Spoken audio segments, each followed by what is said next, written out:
نحمدہ و نصلی علی رسولہ الکریم اعوذ باللہ من الشیطان الرجیم بسم اللہ الرحمن الرحیم یاسین والقرآن الحکیم انک لمن المرسلین علی صراط مستقیم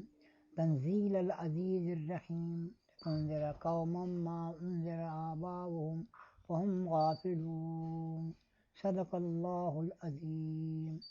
شروع اللہ کے نام سے جو بڑا مہربان نہایت رحم والا ہے۔ یاسین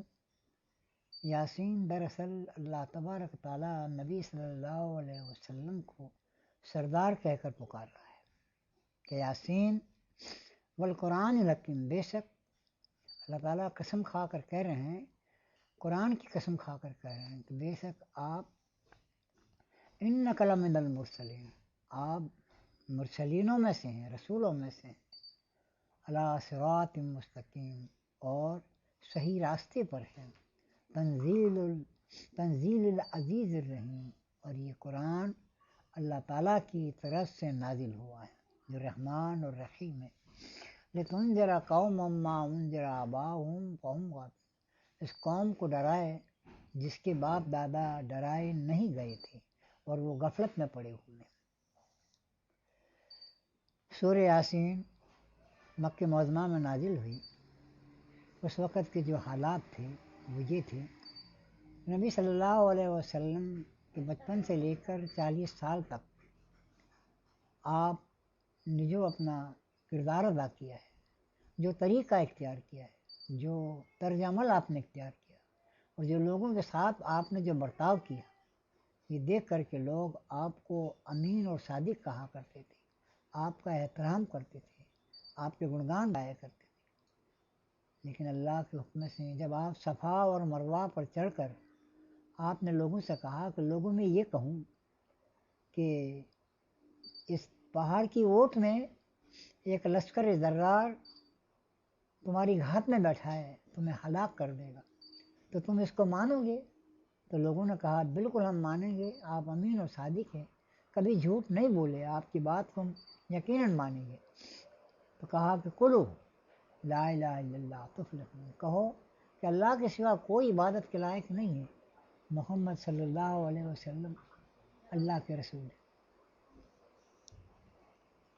تو لوگ آپ کے دشمن ہو گئے، رشتہ دار بھی آپ کے دشمن ہو گئے، اور آپ کو طرح طرح کی ایذائیں دینے لگے، اور نوبت یہاں تک پہنچی کہ لوگ آپ کو مجنون اور دیوانہ کہتے، اور آپ کی راہ میں رکاوٹ ڈالتے، آپ کو طرح طرح کی ایذائیں پہنچاتے، آپ پر ایمان لانے والوں کو بھی سخت تکلیف پہنچاتے تھے، تو آپ رنجیدہ ہوتے تھے۔ تو اللہ تبارک تعالیٰ نے کہا اے سردار یعنی یاسین والقرآن حکیم، قرآن حکیم کی قسم کھا کر اللہ فرماتا ہے انک لمن المرسلین، آپ رسول میں سے ہیں۔ آپ صلی اللہ علیہ وسلم کو لوگ رسول نہیں مانتے تھے، کہتے تھے کہ ہم رسول اس وقت مانیں کہ اس کے ساتھ کوئی فرشتہ آئے اور فرشتہ کہے، نشاندہی کرے کہ یہ اللہ کے رسول، یا ان کا کوئی باغ ہو جائے اور باغ کے اندر وہ، اور اس سے ذریعے سے چوری رکھ کر آسمان پہ چڑھے، یا ایسی ایسی نشانیاں لے کر آئے، تو پھر ہم ان کو اللہ کا رسول مانیں۔ تو اللہ نے کہا قرآن کی قسم، بے شک یہ رسولوں میں سے ہیں، آپ رسول ہیں اور صراط مستقیم پر ہیں، آپ جو راستہ لے کر آئے ہیں صراط مستقیم کا لے کر آئے، سیدھا راستہ ہے۔ دنیا میں بہت سارے راستے ہیں، لیکن یہ کہ یہی راستہ ہے جو نبی کریم صلی اللہ علیہ وسلم لے کر آئے ہیں۔ تنزیل العزیز الرحیم، اور یہ اللہ تبارک و تعالیٰ کی طرف سے اور ذلیل القدر طاقت والے کی طرف سے یہ نازل ہوا ہے۔ قرآن اللہ تعالیٰ کی طرف سے بہت طاقتور قوت ہے، هو العزیز الحکیم، بہت طاقتور قوت والے ہوا ہے۔ لتنذر قوما ما انذر آباؤہم فہم غافلون، ان قوم کو ڈراؤ جس کے باپ دادا ڈرائے نہیں گئے تھے۔ حضرت عیسیٰ علیہ السلام کے 600 سال بعد نبی صلی اللہ علیہ وسلم دنیا میں تشریف لائے تھے۔ حضرت ابراہیم علیہ السلام کے 2 صاحبزادے، اسماعیل علیہ السلام اور اسحاق علیہ السلام، اسحاق علیہ السلام کی اولاد میں سے یعقوب علیہ السلام، اور یعقوب علیہ السلام کی اولاد میں سے یوسف علیہ السلام اور ان کے بھائی، تو ان کی اولاد میں سے حضرت موسیٰ علیہ السلام اور ہارون علیہ السلام، اس کے بعد پھر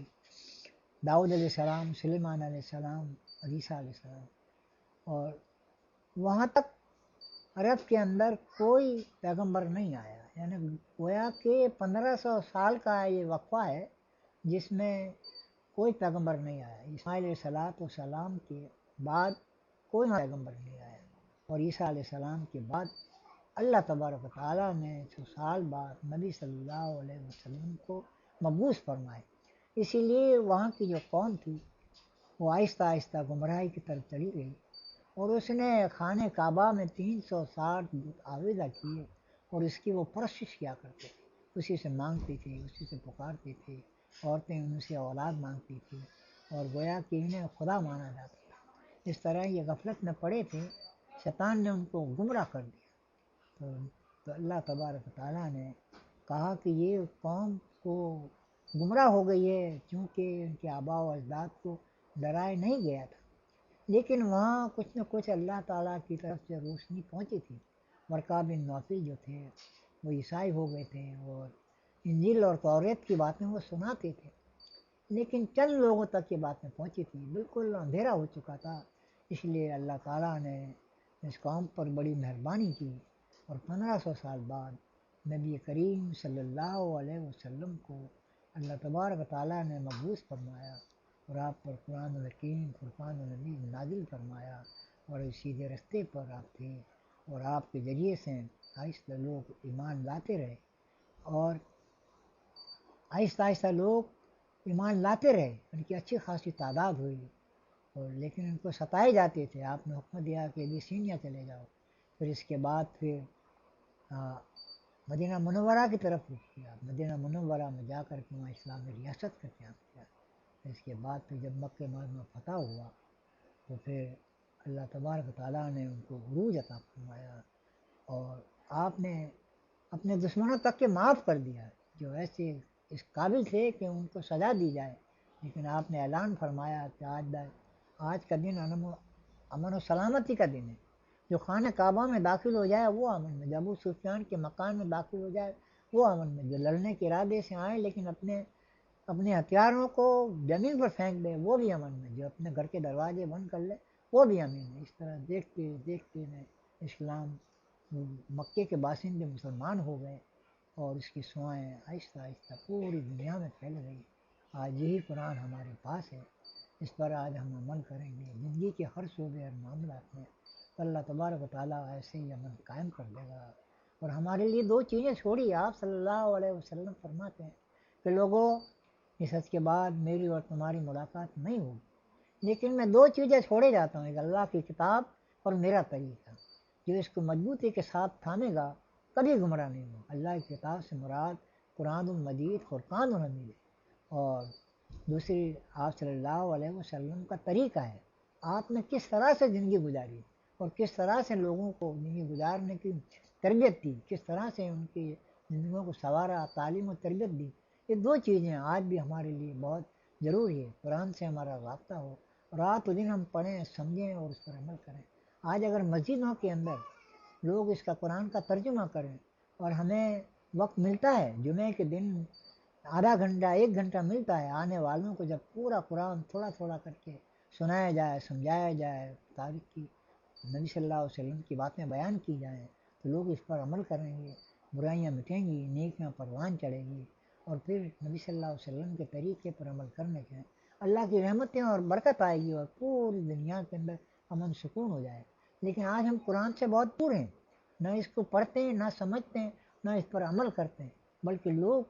اس میں فتنہ برپا کرتے ہیں اور فتنے کے پیچھے لوگ چلے جاتے ہیں۔ آج اگر قرآن کو مضبوطی کے ساتھ پکڑا ہوتا تو آج برے دن نہ دیکھنے پڑتے۔ مسلمان ایک قرآن تھامے ہوئے ہیں، لیکن اس پر عمل نہ کرنے سے آج وہ فرقوں میں بڑھ گئے، اور 72-73 فرقوں میں بڑھ گئے۔ تو میرے دوستوں اور بزرگوں، آپ سے بہت ہی مؤدبانہ گزارش ہے کہ یہ کہ اس قرآن ہر مسلمان کے گھر کے اندر موجود ہے، اس کو پڑھا جائے، سمجھا جائے، اور اس پر عمل کیا جائے، اپنے بچوں کو بھی اس کی تعلیم و تربیت دی جائے، تو پھر معاشرہ سدھرے گا، اللہ کی رحمتیں اور برکتیں آئیں گی۔ اللہ تعالی ہمیں اور آپ کو اور سب کو اس پر عمل کرنے کی توفیق عطا فرمائے۔ وآخر دعوانا ان الحمد للہ رب العالمین برحمتک یا ارحم الراحمین۔